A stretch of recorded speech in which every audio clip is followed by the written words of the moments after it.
Hi guys, welcome to mini vlog. ఈరోజు అయితే నేను హిట్ 3 మూవీకి వచ్చాను. సో మూవీ ఎలా ఉన్నది అనేది ఈ వీడియోలో చెప్తాను. సో గాయ్స్, మూవీ అయితే చాలా బాగుంది. కాకపోతే కొంచెం ఎక్కువ వైలెన్స్ ఉంటుంది. సో చిన్నపిల్లల్ని అవాయిడ్ చేస్తే బెటర్. బట్ అలానే భయపడతారు అని కూడా కాదు, కొంచెం డిఫరెంట్గా ఉంటుంది అంతే. సో మేమైతే సాన్య బేబీని తీసుకొనే వెళ్ళాము.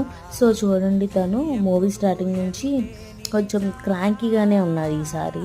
మేబీ తను కూడా భయపడిందేమో. సో అలా చూస్తూనే ఇంటర్వెల్ వచ్చేసింది. అండ్ ఇంటర్వెల్లో ఆబ్వియస్గా పాప్కార్న్, కోక్ అని నిన్న. సో చాలా అల్లరి చేసింది ఈసారి మూవీలో సాన్వి అవి అయితే. అండ్ మూవీ విషయానికి వస్తే గైస్, మూవీ అయితే చాలా బాగుంది. నాకైతే పర్సనల్గా చాలా నచ్చింది. కొంచెం సస్పెన్స్గా ఆ ట్విస్ట్స్ అన్నీ చాలా బాగున్నాయి. సో ఖచ్చితంగా మీరు వెళ్ళి చూడండి. అండ్ పార్ట్ 4 కూడా ఉంది. Subscribe for more videos.